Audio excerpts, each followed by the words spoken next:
Time for an audible. To settle the debate once and for all, did Dez catch it or drop it? Analytics and stat people say he didn't, and people who feel the game more like he I did. don't care about feelings.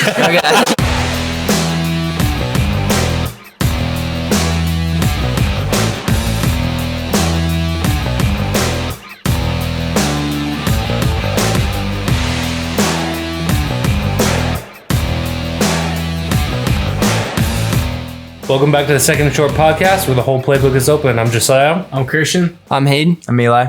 And if you haven't yet, check out the Spotify link. It's going to be in the description.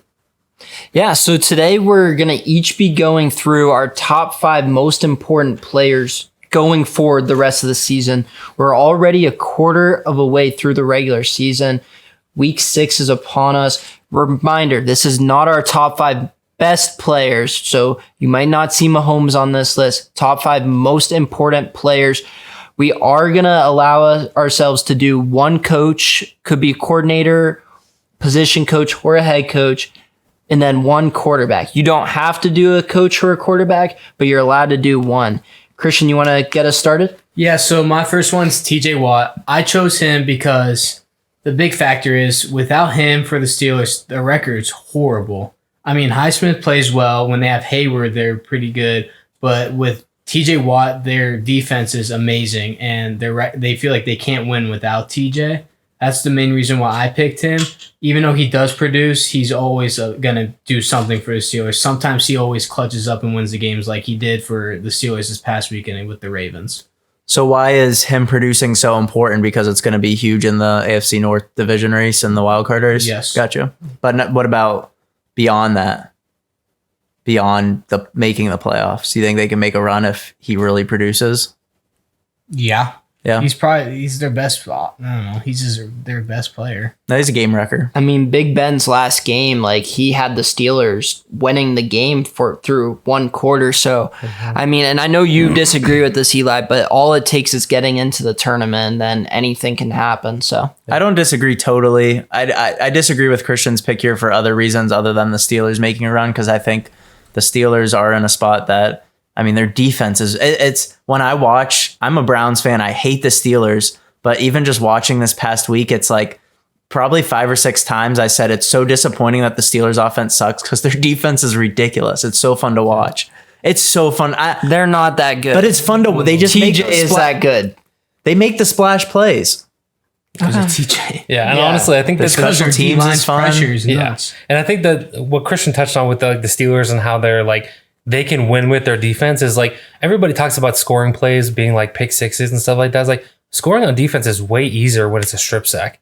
Like I feel like it's way easier to score on that than it is a full pick six. Unless it's a throw into the flats. Like it's way easier to score on a strip sack. And they've got 2 guys. I'm going to talk about the other guy because that's actually my a nice segue into mine. Is they got 2 of the better strip sack artists in the league. It seems like. The guys who are going to get the ball out when they get in there because they're going to get the sack even if they don't tackle the quarterback when you slap the ball out of his hand. And the guy I'm obviously going to talk about is Alex Highsmith. The reason I think he is going to be borderline more important this year for the Steelers is because everybody's talking about TJ. TJ is going to get his. It's like TJ is going to get his stats every single week. But the thing is like, how is Alex Highsmith going to step up when TJ is getting the chips? When TJ is getting double teamed, he has to be on the other side producing in order to kind of take some of those away or get his own stats. He needs to prove that he is as good as he was last year. The time that he spent without TJ, he had 14 and a half sacks. He had 5 forced fumbles and 12 tackles for loss last year. He was incredible last year. And I think that's what Steelers Nation wants to see from him this year is like, hey, if TJ's getting chipped, if TJ's getting double teamed, they can't do that to you at the same time. So you have to make it home on the other side. And when they do that, then he gets the strip sack and TJ gets the first touchdown of his career. Right? TJ gets the fumble recoveries as opposed to TJ never getting those because he's the one creating the fumble. And so like those 2 guys, when they can produce at the same time, it's like, why couldn't they score a defensive touchdown to win a game? They did it against the Browns when they scored 2. So Highsmith, I do agree, is very underrated as an edge rusher. Even though we got blown out against San Fran, he did pretty well against Trent Williams, getting there, or at least making effort to get to Brock Purdy. So he always does good. I will agree with that. And I want to take that a step further. Nick Herbig, we haven't seen a ton from him yet, but he has he has both of them. flashes. We know he can do it. Marcus Golden has had a great start to the season as a third rotational guy. The problem is you just can't rely on a defensive or special teams big play week in and week out. That's why the Steelers, they're winning the AFC North right now, but I don't even know if they're a top 20 team in the NFL right now. And that's crazy because the AFC North is filled with some good teams. I still think Cincy's a Super Bowl contender. Baltimore's maybe just a step below. And then Cleveland with Jim Schwartz's defense, I put them right in that same group as well. So the Steelers, despite being the sole leader of the division, they, to me right now, are clearly the worst team in the division. Yeah. Is Alex Highsmith a top 10 edge rusher? That's a question. Like, I'm not saying like he is. I'm asking you what your guys' thoughts Right are. now, Right now, are we going right yeah, now with yeah. him playing opposite TJ, or just so like it's hard to separate him from being? It's hard to, opposite but you TJ. have to fair. right now. Because like It's you very look at hard. his I'll say stats when yes. he- yeah. I think he benefits I a think ton he's- from I think TJ he's being on the close, other but side, he's though. not. I think he's close, but he's so you not. think he's like 12 to 13 range? Like he's one of those two, or I would say like top 15, I would give him. all right. I would just want to make I might just make a list after this. Which I think, but I consider that very good though, just because kind of like running backs and receivers, we've just been kind of diluted with so much talent. Edge rushers also kind of fall into that category. I mean, Justin Houston, if we're going straight off of a pass rusher right now, him in Carolina with his fourth team, I think he might, in terms of just pure pass rush, might be ahead of Highsmith still. Yeah, There's there's such a high level of talent in the pool of edge rushers. Yeah, so on Hayden's AFC North note, my coach that I chose was Kevin Stefanski. I debated between him and Deshaun for top 5 most important player or coach. Ended up going with Stefanski partly because I wanted to go with another quarterback. He's had some very questionable game plans recently these past couple of weeks. Obviously, there was that kind of debacle with Deshaun, and it didn't seem like he was prepared to have a game plan for DTR, even though Deshaun wasn't able to go against the Ravens. So I like Stefanski, but that kind of caused some concern there. Deshaun's still questionable. So we'll see where that goes. And Stefanski has to do a good job of game planning, whether they have Deshaun or not. The North is going to be very tight, as Hayden mentioned. Each team you can argue, is a Super Bowl contender or at least can make a playoff run. However, in my opinion, each team is almost taking turns each week looking like one of the worst teams in the league. Like the Ravens looked awful this past week, and that's partly credit to the Steelers. The Steelers looked terrible against the Texans. The Browns looked terrible against the Ravens, and the Bengals have looked awful in a few weeks, especially against the Titans a couple of weeks ago. The job's on the line for Stefanski. Tough situation with Chubb's injury, so I think it's really important for Stefanski not only to keep his job, but I think he's an important coach because the North's going to be up for grabs, and he has a chance to get it. And you just can't waste the defense that he has, and it looks like he might waste the defense that he has. What bothers me with him is, like you said, like Chubb, obviously great. It sucks that they lost him. And he goes away from his game plan even when he had Chubb in the past few years. Makes me mad is you have Kareem Hunt, who I still think is a decent back. You have Jerome Ford, who showed flashes that he could be their starter. Just, I don't get how he can't run it still with them with that O-line. Especially when DTR is starting, or even when Deshaun comes back, his shoulders all DTR, messed I feel up. like that should be a run-heavy game. You have a running quarterback, and he looked great in the preseason. I just don't get how you don't have a game plan for him either. Yeah. He's still a 5th-round rookie, to be fair. Like, he did play great in the preseason, and I'm not saying Stefanski's game plan was good, but at the same time, I think expectations of DTR might have been a little high from just a preseason sample. Yeah, that's why they should have ran, like Christian's saying, they should have I ran thought the he was ball, though. talking No, running I with think him they should have more. ran him more. Yeah, ran him more. I don't disagree. Rather than just him feel like it should throw. have been run heavy and then Right. like their play action, like it should have been With both also, quarterbacks and running like backs, there's yeah. so much talk about Elijah Moore. Haven't used him at all. Like he looked great during training camp with Deshaun. They haven't found a way to use him. And then Everyone their looks third-round great pick during was training Tillman. camp. I just- Everyone looks good but in they practice. give up a lot for Elijah Moore. They're not using him. That's fair. All you guys did AFC North players. I don't have an AFC North player or coach, but I do have someone from the Cleveland area. I'm going to go Travis Kelce here. He got hurt, and it was a non-contact injury in Minnesota this past weekend. Everybody thought, all right, it's over. He can go tour with Taylor Swift now. He ended up coming back in the second half, and he seems okay. The Chiefs seem optimistic that he'll play this Thursday against Denver. but they need to keep him healthy. I honestly don't know if it's really worth it for him to play. If they sat him in the opener against Detroit kind of just to be precautious, I feel like this is definitely a game that you should be precautious with, because if they lose him, then I think Christian's take about the Chiefs offense might end up being true. If they lose him full time, there's not a receiver out there. Like last year, whenever a team needed a receiver, there could be like flirtations with OBJ might go there.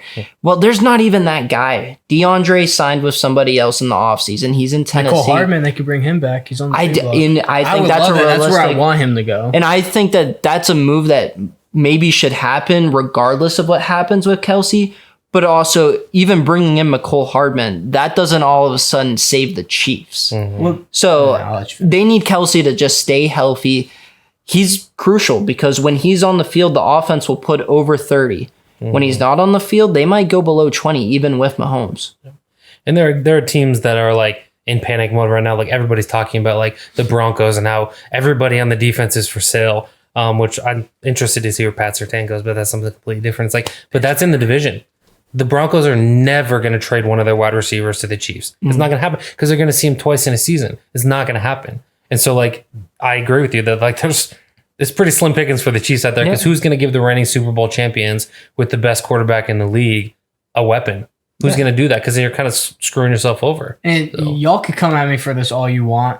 I mean, I get when Kelsey's in there, like, throw the ball, and I get like they have Andy Reid, one of the great offensive minds. They have Mahomes, who's a great thrower, like, throw the ball. When you don't have Kelsey, I mean, I get they use their running backs, but why won't you, like, you saw Isaiah during the Jets game. I think Isaiah basically won them the game. No, and I like crazy. Like, I think they need to be using their backs more because their backfield's just as good, and they need to run more. They have a good O-line. I think Pacheco should get the ball more. With that said, we did this last week also, Christian. I'm not even doing it because Christian, of can you fantasy. please say I'm not if even you have doing it Isaac because of- Pacheco on your fantasy I'm not even doing it team? because of fantasy. They should run the Can ball you just more. answer it? Can you answer? No, because that's not why I'm saying this. But does I'm he- saying because they need to run the ball more. They do. He has him on his fantasy team, but They could I don't throw it disagree. against the But Jets. I'm not saying All because right, Omaha! Time for an audible. all right, I need my whoopee. All right. It's time for you guys to settle the debate once and for all. You can both be on one side or another, or all be on one side. Did Dez catch it or drop it? I'm saying he caught it. Caught me off guard. I'll say by the rules at that time, he did not catch it.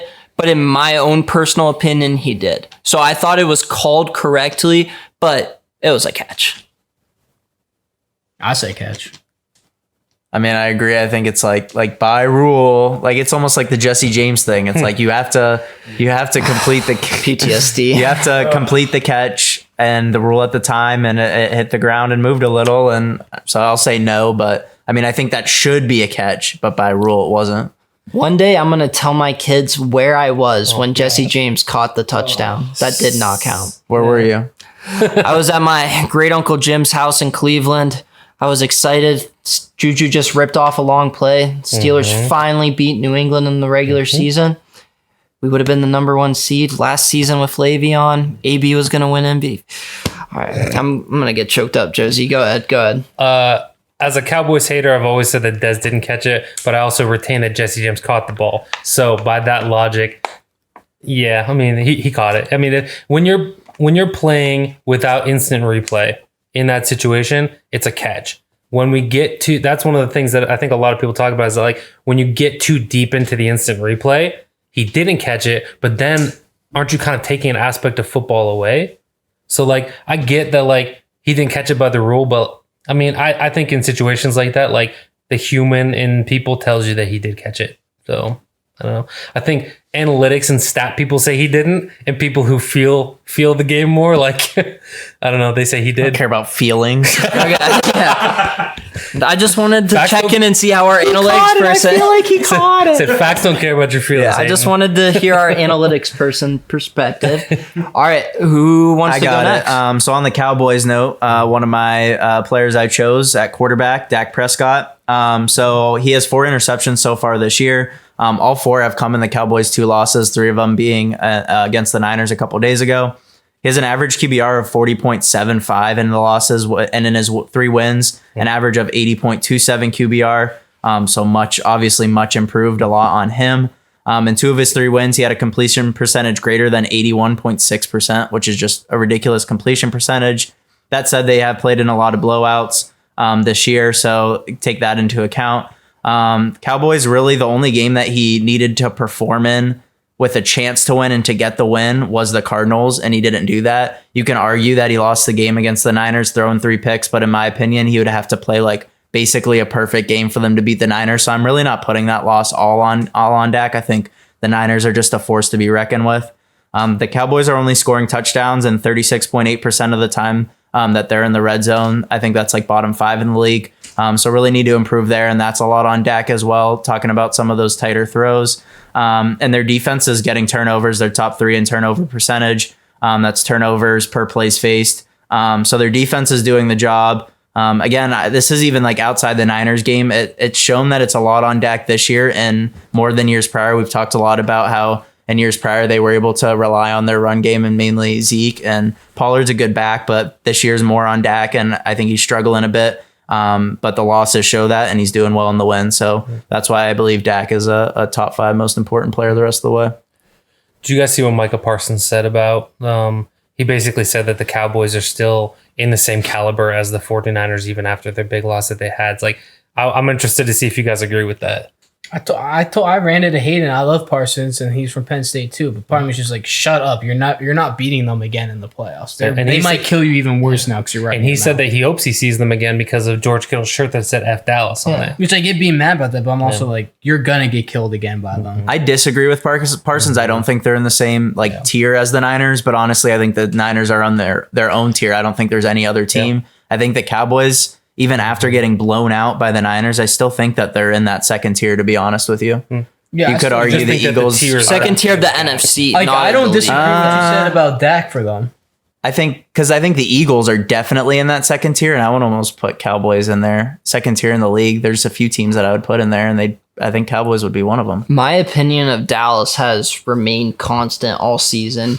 People I felt like got on the bandwagon early, and then they jumped off super fast with Arizona, and then even more are leaving now after getting killed by San Fran. They are what we thought they were, I think.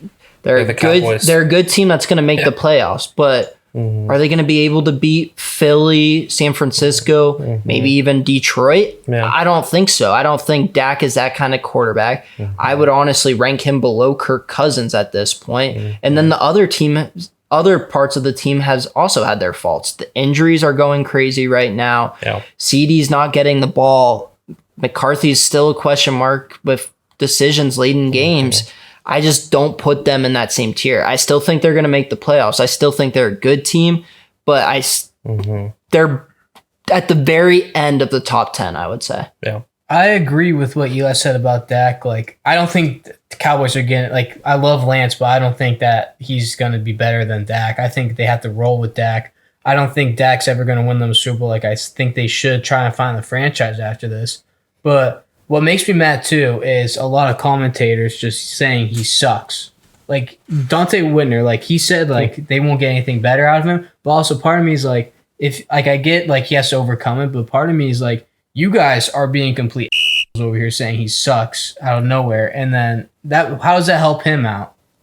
No, like, I think you come at him, just shut up. No, that's a whole different argument. I feel like no, I agree. And I think this is a whole different argument of like, how announcers and NFL like experts are acting. Like we talked about, like it's just what's his name was Zach Wilson and how awful that was. Yeah, that's just Marvin Harrison. Winner I thought was just as bad for Wilson. Yeah, it's just that's a whole different. Like argument, I just feel like it's unprofessional. Like you shouldn't be saying this, and also I don't think that's helping them either. Like Dak, I don't think is a top 15 quarterback. I think that, I don't think he is. I would have to make a list, but I don't think he is. I might agree with Christian on that. I don't think he's top 15. I think that he's a guy that you could have that could get you there, but you have to be like in a Kyle Shanahan offense for him. See, I think that Dak is not a top 15 quarterback with Dallas. And Dallas has a great team. I just don't think Dak is a good fit for Dallas at this point. I feel like they've tried it over and over again. And like, think about if you put Dak on like the Falcons, it's like they have a good defense, they have a good offense, like they have good offensive weapons. Sorry, rephrase that. But like, does Dak succeed then with a different team? Like, there's a lot of pressure being the Dallas It's Cowboys quarterback. so hard because how do you make the argument? They have the running back, they have the receivers, they don't really have the tight end. I mean, you don't know what their rookie's going to become. They have the O line. Obviously, the O line's disappeared. Ferguson a little has played pretty bit. good. Ferguson's not bad, but they don't have like a really really good tight They end. did. They let him walk. Now he's with Yeah, Houston. He was, Like, and he's not even doing Dalton good in Schultz- Houston. He probably He's solid. He had a He's really doing good last I week. don't know. I Yeah. didn't see his stats, but Yeah. offensive line, it's good. It's obviously isn't what it was when he was like a rookie, but it's still good. Defense, you have Parsons, you have Dan Quinn as a D coordinator, you have the linebackers, you did have the corners before Trevon got hurt. I mean, you still have some of the corners, and then you have a crazy safety room. Like, it's hard to think, like, with that team, how are you not going to win the Super Bowl a little bit?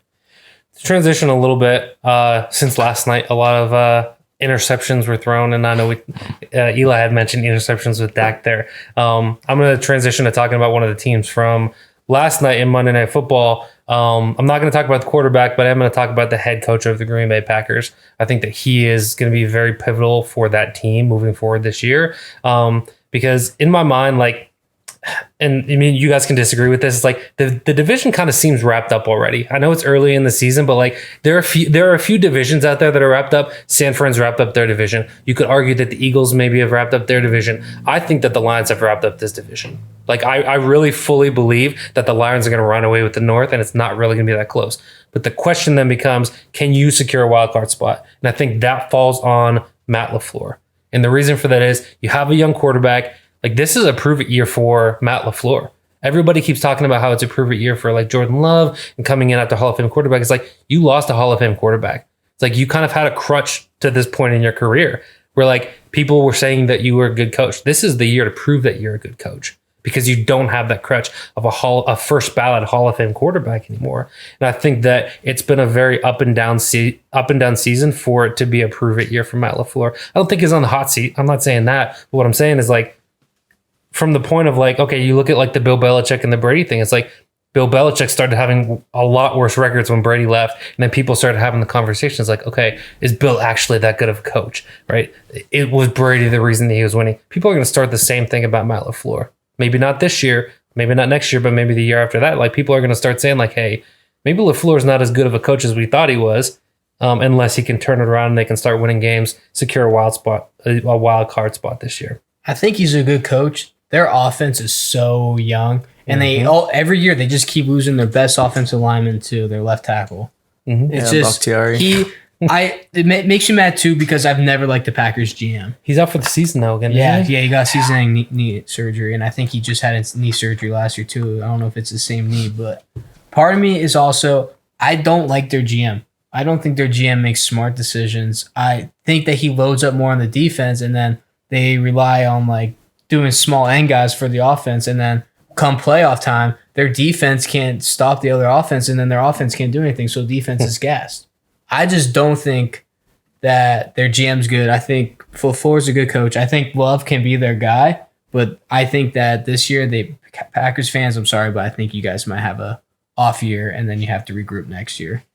I think it's a whole learning thing for all of them this year. And I think the Packers fans are similar to the Steelers fans in that it's like they panic if they don't make the playoffs. Yeah. I'm not gonna say there's people jumping ship, but like they're a franchise that is used to winning, especially in the last 20 years, even longer than that if you count like Favre. It's like they've had a tradition of winning for like this extended period of time, and like you're gonna see some people start to panic and get frustrated if they have seasons where they even go like 500 or if they miss the playoffs. Like there's gonna be some people who are like looking for someone to burn at the stake. And I hope it's not LaFleur because I like him, but like I think that starts the conversation about him. They're just really young. Other than their running backs, they're not young. Their receivers, Christian Watson, a year in. I mean, he showed some signs, but I don't know if he's going to be great. Jaden Reed from Michigan State, he shows some flashes, but he's a rookie.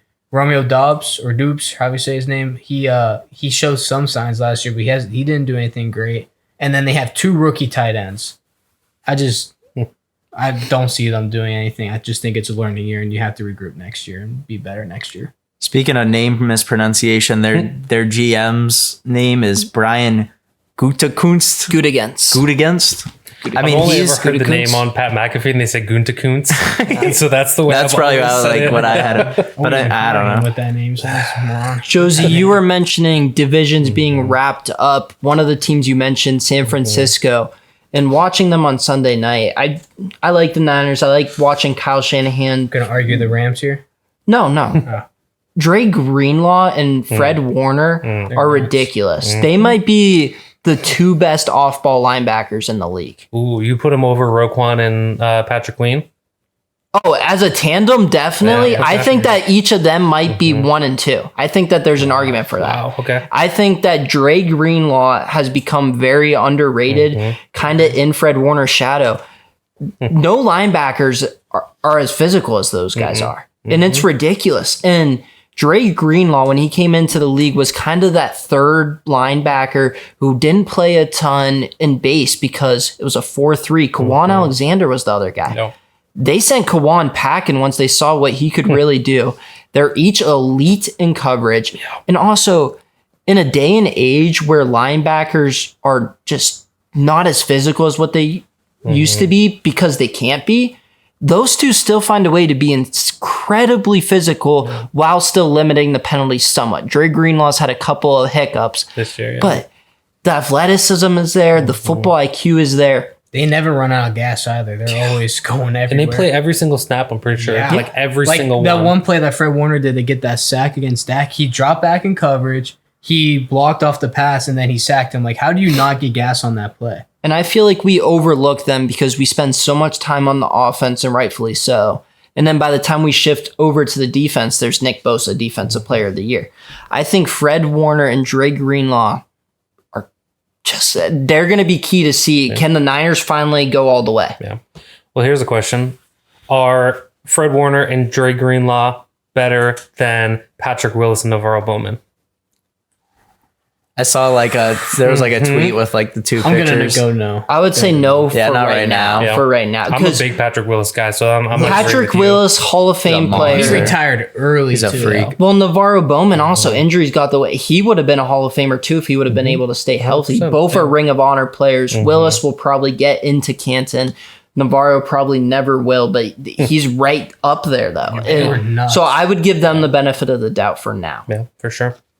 Right. So we each have done 2. Who wants to take it away with our third important player going the rest of the season? So mine's actually gonna be a coach. It's gonna be the OC for the Chargers, Kellen Moore.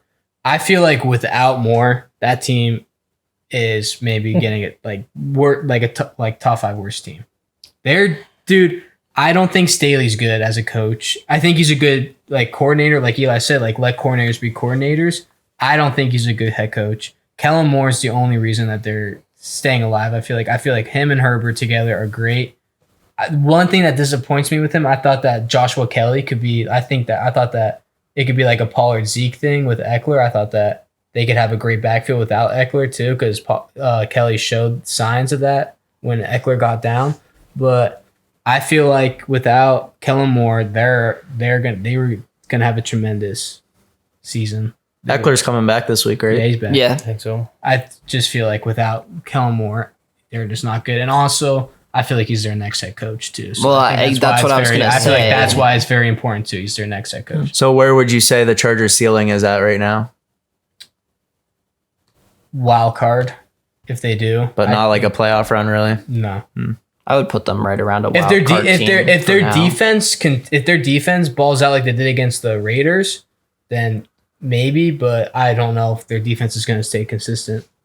It's the same thing's going to happen every year. It does for the Chargers. Is like it's going to come down to a Week 18 thing, and they're going to need 4 things to go right, and they all go right, and they sneak into the 7th seed. Like then I feel like the past few years have been the same Embarrass thing. themselves Yeah, it's somewhere. like the Raiders not kicking the field goal against the whatever team they were playing. It's like so many things had to go right for them to make it, and they just missed the playoffs like 2 seasons ago. They snuck into the playoffs last year and led like the 6th or 7th Well, seed. the 2 seasons ago is when if they tied with the Chargers, they would have both made it, and then Yeah, it looked like that's it what it actually was. they might be doing it, and then they just kicked the field goal. Mhm. Chargers just Yeah, kicked it to not force Wait, no, overtime or kick. something like that. Dan Chargers kicked it. Carlson kicked it Yeah, for the Carlson Raiders. kicked it. Gave Big Ben one last shot at it. That's true. And then the Steelers got steamrolled by the Chiefs. So But TJ Watt, as we mentioned earlier, made it interesting for one quarter. I'm going to keep it in LA, Christian. I'm going to go a guy who made his 2023 debut, Cooper Kupp. We were questioning a few weeks ago on the podcast, how would the offense look X's and O's wise with Puka Nacua still there balling out, but also Cooper Kupp coming back, because Cooper Kupp is just a quarterback playing receiver. It's amazing what he does. Both were incredibly productive week one, and I've maintained my theory that the Rams can be a sneaky team that you don't want to see in the postseason if you let them into the tournament. And I think Cooper Kupp, if he can stay healthy, now he has a great number two for the first time since OBJ, maybe even before that, Robert Woods. You have a 1-2 punch, Kyron Williams running the ball. If Stafford can stay healthy. Beast looks like his rookie self again. So I still think the Rams are a sleeper, but also Cooper Kupp is going to be key to that because the offense goes through him. I also said this earlier on, like for the Rams, like I said for the Packers, it's a learning year for them. Like their team is so young, like they're full of rookies, and they're still being coached very well by McVay, and they're staying in every game they're playing. I don't think they've been out of every game they played. That was like, I think the only game was the Niners, but they were still with them till like the last quarter. They're just gonna. I think they're gonna fight every week, and they could, like you said, they could be a sneaky team that makes it. I don't think they win the Super Bowl or go far, but I can see them making the playoffs if they keep winning. yeah, I think we talked about teams that might sneak into the playoffs. I think that the AFC South is kind of still pretty wide open at this point with teams playing not as good as we expected. I think before the season, we all talked about this being the Jaguars division, and it seems to be kind of up in the air right now as far as them playing up and down and other teams playing well better than we thought they were going to. So I'm going to transition to talking about my quarterback, which is Trevor Lawrence. I think it's pretty standard across the board that everybody says that there's a lot of pressure on Trevor Lawrence to perform basically every single week. I mean, he is the offense in Jacksonville, right? It's like they're never going to be a run-first team. Their running backs are great receivers. Like the offense runs through Trevor Lawrence there. It's like, you have players that's the case. It's like, Patrick Mahomes, the offense runs through him. Even when they're running the ball well, you can still tell that he's the focal point of the offense. And I think the same thing can be said about how Jacksonville is trying to set up their offense. The question is, can he step up like he did last year and win games when it comes down to it? He needs to be able to step up into what they expect him to be in order to see success in Jacksonville. Their defense isn't great. They have good players. Josh Allen's having a great year as far as sacks go, but there's a lot of question marks around that defense. The thing about Trevor Lawrence is that he's had high expectations his entire career. He was the first overall pick in his draft. At the time, they were talking about him being the best college prospect since like Andrew Luck. It's like there have been super high expectations on Trevor Lawrence since he came into the league, and like those expectations aren't going anywhere anytime soon. It's like he needs to take that step, the next step, a little bit of what we saw next year, but even take it a step beyond that. Take over this division and really own it, because that's what everybody expects, and that's the expectation for him specifically. So yeah, I mean, we'll see kind of how the rest of the year unfolds for them, but I think that Trevor Lawrence is a vital piece of who we all think, or at least I still do, that they should win the AFC South still. So they played really well this last week against a team that was averaging 41 points a game from weeks 2, 3, and 4. So I agree with you. I think he's a good quarterback. I feel like he's been getting held back though a little bit in their offense. I feel like Peterson hasn't been letting him sling the ball as much as he wants to. Also, they don't have an O-line. They have a decent tackle in Robinson. They have a rookie first rounder in Harrison. I don't know what he's been doing. And they have a guard who's a vet, and he's good, but that's it. And that guard is aging. Their O-line isn't good, and he has all the targets too. It's just I feel like he's getting. Last year, I feel like he showed that he was really good, but I feel like he's been held back a lot this year. Yeah, so I'm going to stick in the division. Talked about how the Jags are top of the division right now and probably the favorites. They play the Colts this week. I'm going to go with a player on the Colts. And while this might not be like he was kind of in my top 5, but this is the one that I'm probably most passionate about that I'm going to talk about. It's Jonathan Taylor. Mm-hmm. So partly because of the Colts as true, I think they're true contenders in the South. I think they proved that. And with Anthony Richardson not being able to stay healthy, it's important. However, the main reason that I chose Jonathan Taylor is not just this year, but beyond, and just for the league's health in general and with running backs. I mean, the running back market could get worse or better, and it could be all on Jonathan Taylor. And the reason is because the Colts ended up paying him. So Zach Moss went off this past week.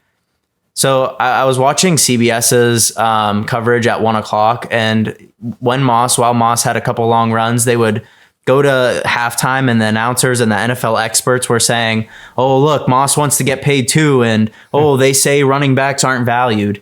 Like, do these experts realize that this is the argument for running backs not getting paid for? It's Moss is going off, and they're saying Moss should get paid too. It's like, no, this is why people aren't saying that running backs aren't a valued position in the NFL. I know it's a passing league. Running backs are valuable. It's just that there's tons of running backs that can do it, and then running backs get hurt. It's like they just paid Jonathan Taylor. Moss goes off. That shows why you don't pay running backs. I think NFL experts truly just think that GMs think that running backs aren't important, and that's not the case. That's not the argument for running backs not getting paid.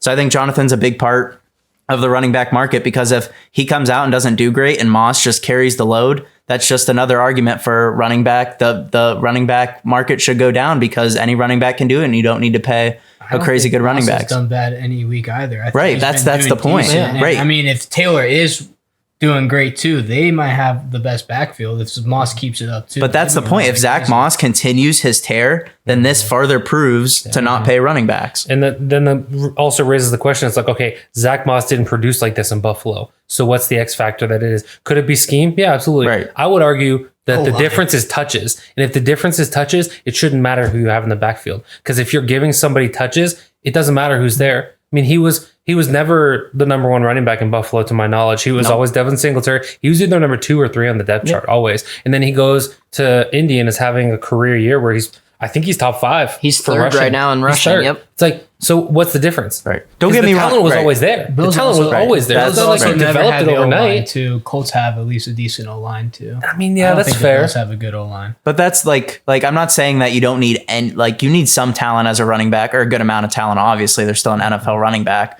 But for the most part, it's like if they're an NFL quality running back and they have a good O-line and a good scheme and they're getting their touches, they're going to produce, and you don't need to pay somebody a crazy amount of money. Mike Florio says that all Power 5 schools can produce an NFL starting running back because all those running backs today are asked to catch, do well in pass block, and hold on to the ball and not choke it up.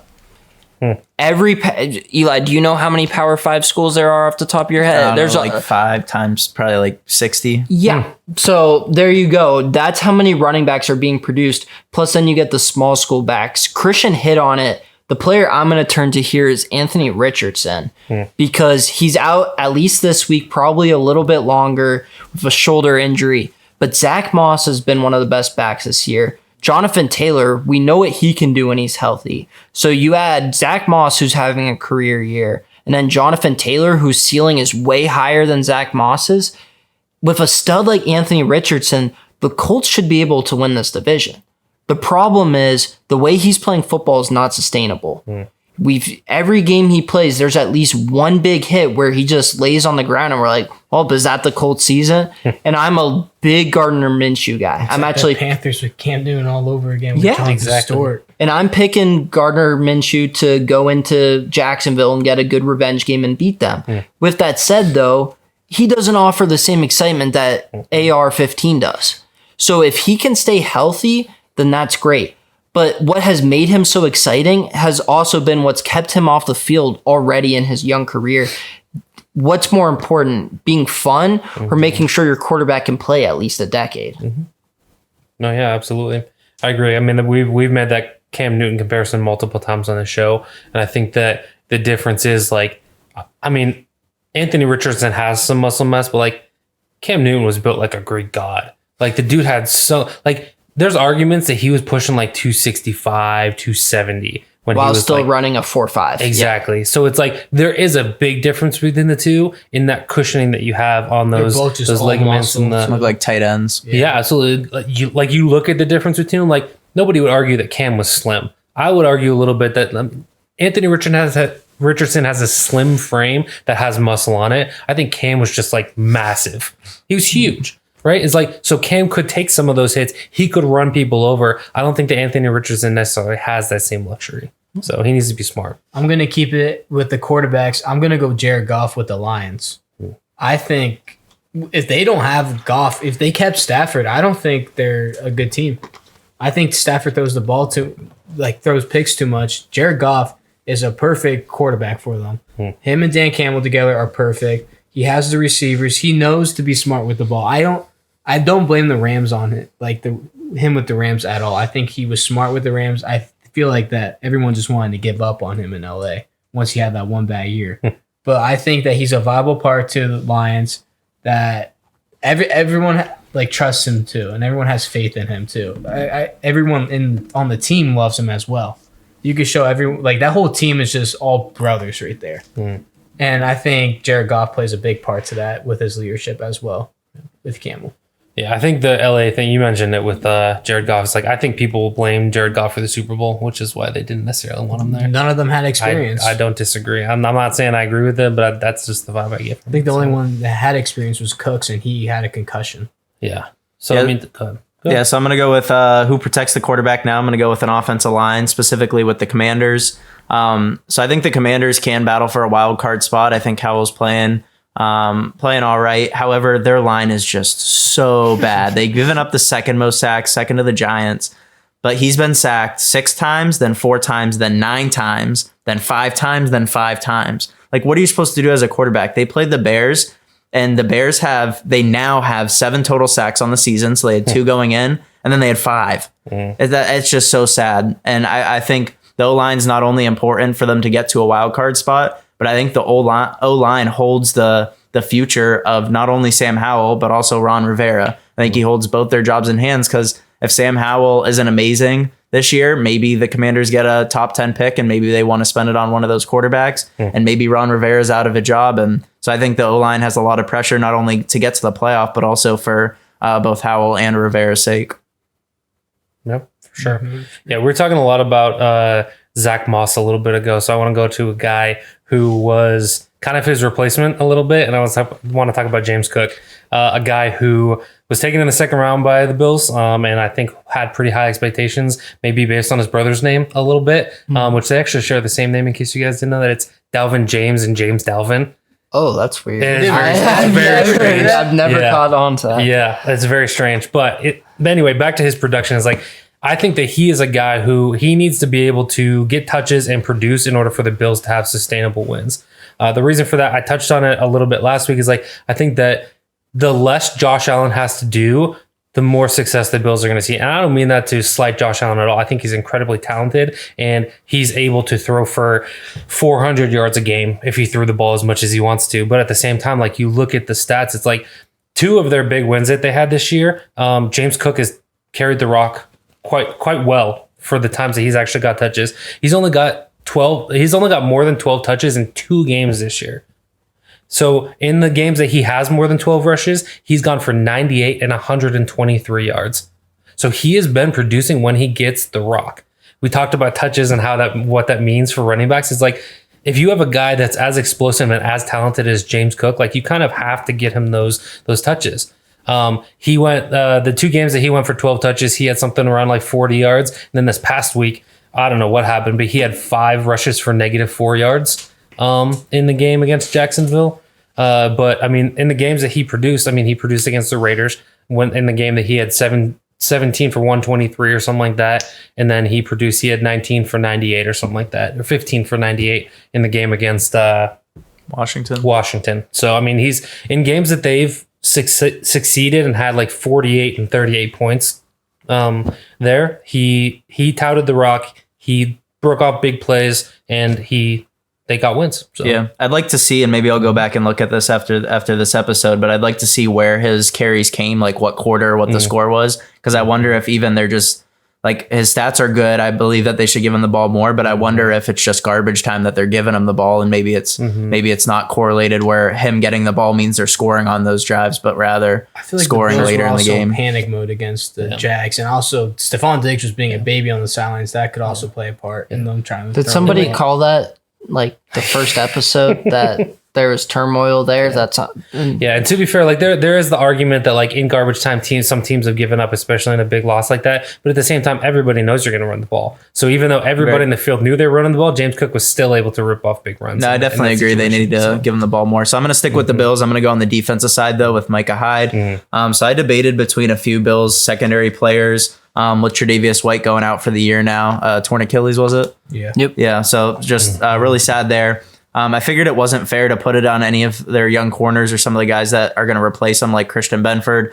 I also went back and forth with Poyer versus Micah Hyde. Almost just said the Bills safeties in general. Went with Micah Hyde, though. They're going to battle with Miami for the division. Obviously, they still have one more, but they have that win over Miami, which helps.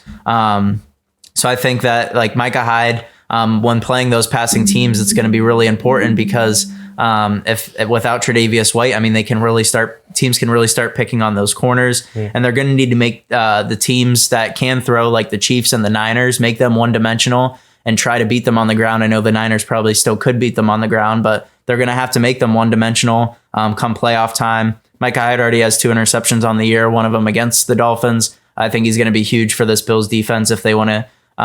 If they're going to have to play shootouts against some of those top teams in the league, then they're going to need Micah Hyde to have a great game, especially with Tre'Davious out. I completely agree. I'm going to go back to the running backs. I'm going CMC for the 49ers. I don't think the 49ers, if they didn't have CMC, I still think they'd be a great team, but he carries everything on their offense. They use him everywhere. Like, he doesn't get a break. He's that good. And honestly, he should be MVP for how much he does for them. fingers crossed. This almost makes me like. He's the back you should want to. No, I like He's this. the back I that like this deserves pick to because get I think he takes them to that Super Bowl level. This almost reminds me of your TJ pick, just because like I don't have any doubt that him or TJ aren't going to produce, but I do have doubt that they're going to stay healthy, especially with their usage. So I think it's a good pick, both him and TJ, but not necessarily for the production part. I believe in them. It's just they have to stay healthy. Yeah, I'm going to stick with running backs also, and I'm going to cheat a little bit again. I'm going to go the 3 main rookie running backs, Devin Achane, Jahmyr Gibbs, and Bijan Robinson. All 3 of their teams, 2 of them especially, are going to be right in the thick of things come playoff time. Jahmyr Gibbs with the Lions, get him as much touches, as many touches as possible. Fantasy.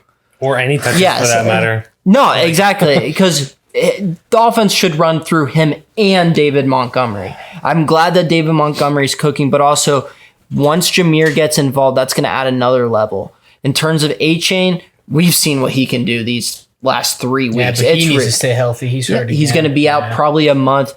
Jeff Wilson and Raheem Moser are very capable, especially in that Mike McDaniel offense. So I'm not super worried, but give him the time needed so he can come back, because I'm not sure anybody's going to be able to catch him come December or January.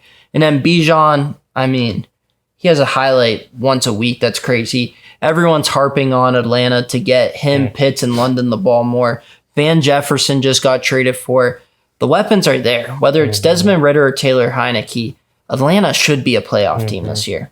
They, like you said, I mean, yes, at least they're using one of their special weapons, but they need to use all of them. They could be a special offense, especially when they get a quarterback that they like. Especially their tight end. Pitts. Yep. All right. So to wrap things up, Josiah actually has a trivia question that he's going to ask me, Christian, and Eli. Yeah. So the trivia question for today is around Super Bowl rings. Okay. So the question is this. There are 2 quarterbacks in the NFL currently who have multiple Super Bowl rings. Who are they? Currently in the NFL. I got it. Currently in the NFL. I'll give you guys. If you guys want this hint, I'll throw this out there. Don't give us them a it. hint. Don't Okay. give it. This is easy not- enough where they should not. It's not really a hint. I don't care. I'm just gonna have to go. You can through tell it. us I'll what figure your out. would be. I'm thinking of backup quarterbacks right now. That's what I'm Well, thinking. the one is very obvious. Yeah. So it's just the other person. So who is it? Do you know it? Patrick Mahomes. Yeah, that's Yes, Patrick Mahomes has 2. All right. I know the other one. I whenever you will guys tell are you ready. this player Right? has- Wait, has- they started in the games? Yes. They have 2. They have 2 rings. Not in the games, and actually. they have as many appearances. Wait, what'd you say? As Mahomes. He didn't start in the Super Bowls that they won. So here's the thing: they have 2 Super Bowl victories and a Super Bowl loss, just like Mahomes. the exact same All right, let's go through this appearance together. versus wins and NFC losses. East, Giants, no. Cowboys, All right, can we get no. a time clock on them? Commanders, No. So no East, You West. guys have You guys, 6 you seconds. guys are gonna kick yourself when you find out what it is. Well, but then go just ahead. don't tell. No, Give us. shut Why up, do we have shut to up. go Let quick? us think about it. This is what makes Yeah, we don't 'Cause I already rush know it. this like I don't care Weddle. if you know. Let us think and let us get it. This is All right, NFC West. Wake me up when it's over. Goff. No, right. You only played One. one. A quick one after this. And then Niners, no. Jimmy G? Was he on 2? He might only been on 1, right? I don't care. Lock it Luke in, can you speed guess? this up if he wants. I'm taking What my was time. your guess? Does he play for the Eagles? He does not play for the Eagles. So Jimmy G is 1. NFC West, I'm trying to think of. So Niners, Did he play for the Eagles? Rams, Cardinals. No, so not NFC West. Seahawks, Geno, no. Were you thinking Foles? Yeah. Yeah. No. NFC South. He only played in one. NFC South, Baker, no. Jameis, no. Derek Carr, no. Panthers, no. God, bro. Holy. Falcons, no. They are both starters currently. I'll tell you that much. Jimmy Jimmy G? G. Going Jimmy G. All The right. answer is Jimmy Garoppolo.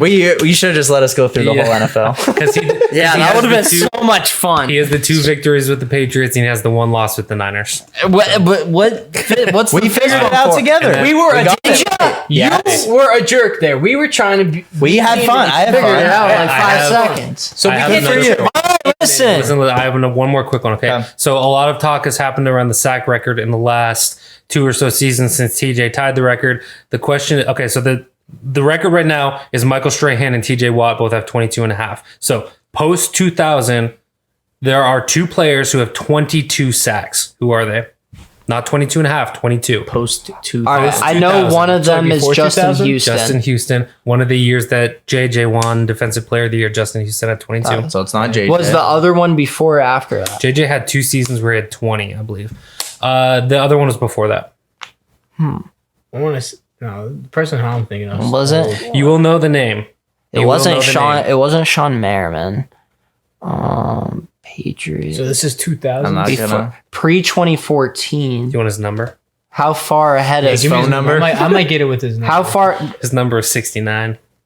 Jared Oh, Allen. Allen. Jared Allen had a season where he See, had his number 22. helped me out. That was a good one. That was Yeah. a good I wouldn't one. have guessed him. Like he's Yeah. just he's He someone would've that been just way slips my down the mind. line. He Yeah. was I love like him. Chandler. He's a great. Yeah. He was like a fun like He was Madden like, 10 he was like player. Chandler Yeah. Jones. He just produced every single year and nobody talked about him. Like Chandler Jones had a season where he had 19.5 sacks and like he was never sniffed for Defensive Player of the Year. Is he in the hall yet? He was a finalist. I don't know if he's in yet. No, He'll but be in he's definitely soon. gonna like, be in it. yeah. His stats are there. My Wikipedia is purple on him, so I was probably going No, down a not rabbit yet. hole at some point. He was a finalist last year or the year before, I think. So he'll get in soon. But good question, Joseph. Thank you, Good thank you. question. All right. This has been the Second and Short podcast. We'll see you next week.